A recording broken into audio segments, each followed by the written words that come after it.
Sir మనిషి జీవితంలో తను కోరుకునేది ఐశ్వర్యం, ఆనందం. సో చాలామంది దీనికోసం ఎంత కష్టపడుతున్నా ధనం గురించి కానీ అది అవ్వదు అని చెప్పి చాలా బాధపడుతుంటారు. అలాంటి వారికి ఏదైనా సీక్రెట్, ఒక రహస్యంగా మంత్రాలు కానీ ఒక విద్య లాంటిది ఏమన్నా ఉందా? మీరు దాని గురించి ఏమైనా చెప్పగలరా సింపుల్గా? రహస్య విద్య అద్భుతమైనటువంటి ప్రశ్న. అది అంటే దీన్ని ఏమంటారంటే ఓపెన్ సీక్రెట్. తెరిచినట్టు ఉంటుంది కానీ సీక్రెట్గా ఉంటుంది. Open secret. మీకు ఏ దేవత అంటే ఇష్టం? దుర్గాదేవి. ఎప్పుడైనా అమ్మని చూసారా? దుర్గామాతని. ఏ ఇష్టం కదమ్మా, నేను అడుగుతున్నాను, ఈజీగానే చెప్పండి సమాధానం. అంటే మనకి కనిపించే దైవము అనగానే కనిపించాలి కదా అంటాను. దుర్గమ్మని అమ్మ, ఇందులో ఎలాంటి సందేహం లేదు. ఆవిడ ఒక శక్తి స్వరూపిణి. అమ్మలగనమ్మ, ముగ్గురమ్మల మూలపటమ్మ, చాలా పెద్దమ్మ, సురారుల కలుపారు వచ్చిన అమ్మ అని మనం విజయవాడ వెళ్ళినప్పుడు ఆ పైన ఉన్నటువంటి దాన్ని చదువుతాం. అమ్మని మనం చూసామా? చెప్పొచ్చు మీరు, అక్కడ ఎదురుగుండా అలంకరించి ఉన్నది అమ్మాయి కదా, అది అమ్మ విగ్రహం అంటాం. శక్తి స్వరూపిణి. ఈ సృష్టి మొత్తంకి ఆవిడే శక్తి.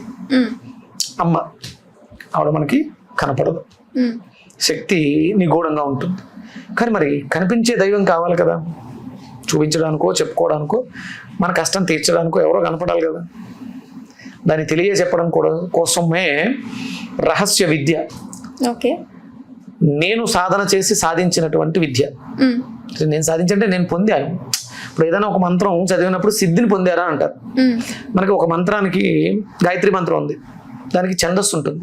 ఏ ఛందస్సులో ఉందంటే గాయత్రి ఛందస్సు. ఋషి విశ్వామిత్ర ఋషి. స్వరం అంటే ఎలా పలకాలి, స్వరం, ఛందస్సు. అందులో దేవత ఎవరు? గాయత్రి మంత్రానికి ఒక దేవత ఉంటుంది. అంటే ఒక మంత్రానికి దేవత, ఋషి, ఛందస్సు, స్వరం. ఇవి కాదు, ఇవి చాలా ఇంపార్టెంట్ అనమాట. ఇవి లేనివి మంత్రాలు కాదు. ఛందస్సు లేనటువంటి మంత్రం మంత్రం కాదు, స్వరం లేని మంత్రం మంత్రం కాదు, దేవత లేని మంత్రం మంత్రం కాదు. ఋషి అంటే, ఋషి అంటే ఆ మంత్రంలో ఈ దేవత ఉంది, ఈ ఛందస్సులో ఉందని చెప్పేవాడు ఋషి, సాధకుడు, సైంటిస్ట్ అనమాట. గాయత్రి మంత్రాన్ని దర్శించాడు ఆయన, విశ్వామిత్ర ఋషి. విశ్వానికి అందటికీ గాయత్రి దేవతని పరిచయం చేశారు. గాయత్రి అంటే ఎవరు? దుర్గా కాదా? శక్తేగా. అది ఎక్కడుంది అంటే విశ్వంలో ఉన్నటువంటి ఒక కాంతి పుంజంలో గాయత్రిని దర్శించాడు ఆయన. సూర్యమండలంలో గాయత్రీదేవి ఉంది అని చెప్పారు, ఋషి అయ్యాడు. అందుకని సాధన చేశాడు కాబట్టి ఋషి అయ్యాడు. మనం కూడా ప్రాక్టీస్ చేస్తే సిద్ధిని పొందుతాం, ఆ మంత్రం యొక్క సిద్ధిని. అలా మీరు అడిగినటువంటి ప్రశ్నకి సాధన చేస్తున్నప్పుడు ఇవి కంపల్సరీ ఉన్నటువంటివి. ఆ శక్తి స్వరూపునైనటువంటి అమ్మవారు ఎక్కడున్నారు అని తెలియజెప్పే విద్య, రహస్య విద్య సూర్య కిరణాల ద్వారా మనకి ప్రసరిస్తుంది. శక్తిగా ఉన్న తల్లి ఆ కిరణాలలోంచి మనకు వస్తుంది. అందుకని మనకి గాయత్రి మంత్రం చదివే ఎప్పుడైనా ఓం భూర్భువః స్వః తత్సవితుర్వరేణ్యం భర్గో దేవస్య ధీమహి ధియో యో నః ప్రచోదయాత్. దేనిని ప్రచోదనం చేస్తుంది? బుద్ధిని ప్రచోదనం చేస్తుంది. అందులో సవిత అనే ఒక కిరణం, ఆవిడే గాయత్రి. అంటే వేదాలు, మనకి వేదాలు ఎన్ని? 4 వేదాలని తనలో నిక్షిప్తం చేసుకున్నటువంటి మూర్తి గాయత్రిగా ఉంది. ఆవిడ దేవత. అంటే మనకి పార్వతీదేవి అనగానే ఒక ఆకారం గుర్తొస్తుంది, గాయత్రి అనగానే గుర్తొచ్చేది ఏంటి? వేదాలు చేతిలో పట్టుకున్నటువంటి పద్మంలో కూర్చున్నటువంటి మాత గాయత్రి మాత. ఎవరు ఆ గాయత్రి మాత అంటే ప్రతి దేవతకి 2 స్వరూపాలు. మనిషిలో, మగవాడిలో పురుష శక్తి అధికంగాను, స్త్రీ శక్తి తక్కువగాను ఉంటుంది. స్త్రీలో స్త్రీ శక్తి అధికంగాను, పురుష శక్తి తక్కువగాను.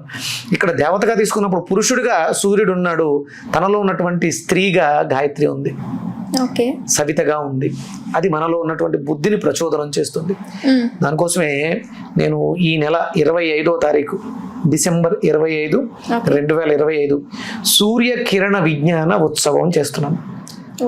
సూర్య కిరణాలలో ఎలాంటి విజ్ఞానం ఉంది, ఆ విజ్ఞానం ద్వారా మనం ఏమి సాధించగలం. మీరు సూర్య కిరణ విజ్ఞానంతో మాత్రమే ఏదైనా సాధించగలరు. మీరు మిగతా ఏ దేవీ దేవత ఉపాసకులైనా సూర్య ఉపాసన చెయ్యకపోతే మీకు ఆ దేవీ దేవత అనుగ్రహం లభించదు. ఓకే. మీరు దుర్గాదేవి ఆరాధన, దుర్గమ్మ అంటే ఇష్టం, మీరు సూర్య ఆరాధన చేయకపోతే దుర్గమ్మ మీకు దర్శనం దొరకదు. ఓకే. మీకు ఇష్టమైనటువంటి దుర్గమ్మ సూర్య ఆరాధన చేస్తే సూర్యుడిలోంచి కాంతిగా వస్తుంది మీకు. ఇది తెలియజెప్పడం కోసం ఈ నెల 25 డిసెంబర్ 25 సూర్యకిరణ విజ్ఞాన ఉత్సవం అని నేను ఒక కార్యక్రమం తలపెడుతున్నాను. ఎక్కడ సార్ ఇది? మన హైదరాబాద్లో సనత్ నగర్ ఏరియాలో ఓకే. ఈ ఏర్పాట్లు చేస్తున్నాను. ఆ రోజు పూర్తిగా అంటే మనకు పూర్తిగా తెలియాలి, దానికోసం ఈ కార్యక్రమం ఏర్పాటు చేయడం జరిగింది. ప్రతి మనిషి కూడా జీవితంలో అభివృద్ధి చెందాలి. ఆ గాయత్రి మాత యొక్క అనుగ్రహాన్ని పొందడం ద్వారా వేదాలు తెలుస్తాయి. తగలబెట్టేసినటువంటి వేదాల యొక్క శక్తి విశ్వంలో ఉంది. అందుకని దీనికి విశ్వ విజ్ఞాన చైతన్య ఉత్సవము అన్నాను. ఓకే. ఎవరో చెప్పారు, ఎవరో రాస్తే మనం చదివాము కాదు, నువ్వే సాధకుడు అయితే ఆ సూర్యుడే ప్రత్యక్షంగా నీకు వేదాన్ని అందజేస్తాడు. అది ఎలా, అది నేర్చుకోవడం కోసం ఇది ఊరూరా జరగాలి, ఇంటింటా జరగాలి, అందరికీ జరగాలి. ఓకే. బంగారం కావాలిగా ప్రతి ఒక్కరికి. బంగారం తయారు చేసే వాళ్ళు ఎవరో తెలుసా? కంసాలు అనుకోండి, బంగారం ఇస్తే వస్తువుగా తయారు చేస్తారు, కానీ భూమిలో పుట్టించేవాడు సూర్యుడు. సూర్యుడిలోంచి ఉన్నటువంటి ఒక కిరణం బంగారాన్ని తయారు చేస్తుంది. హిరణ్యము ఆ కిరణం పేరు. స్టోన్స్ తయారు చేసే కిరణాలు కొన్ని ఉంటాయి, కెంపులుగా, పచ్చలుగా, నీలాలుగా. ఆ కిరణం అక్కడికి వెళ్ళి కెమికల్ రియాక్షన్ జరిగి స్టోన్ గా మారుతుంది. కెమికల్ రియాక్షన్ గా మారి వజ్రం అవుతుంది. కెమికల్ రియాక్షన్ మారినప్పుడు బంగారంగా తయారవుతుంది. ఆ విజ్ఞానాన్ని అందరూ తెలుసుకోవాలి. దానికోసం ఒక ప్రత్యేకంగా డిసెంబర్ 25 సెలెక్ట్ చేసుకోవడం జరిగింది. దానిలో ఇప్పుడు ఎవరైనా పాల్గొనొచ్చా సార్? అందరూ పాల్గొనొచ్చు. అక్కడ ఉన్నటువంటి ప్రాంగణంలో 1000 మందికి అవకాశం ఉంది నాకు. ఓకే. అందుకని ఎవరైనా చేరాలనుకున్నప్పుడు మనకి ఇన్ఫర్మేషన్ ఇస్తే, నేమ్ ఇస్తే మనం రిజిస్ట్రేషన్ చేసి వాళ్ళకి పాసులు ఇవ్వడం జరుగుతుంది. 1000 మందికి అవకాశం ఉంది కదా, అందరూ ఎక్కువ మంది వచ్చారు అనుకో, అంటే ఎలాంటి అవాంఛనీయ సంఘటనలు జరగకూడదు, ఎవరికి ఇబ్బంది కలగకూడదు.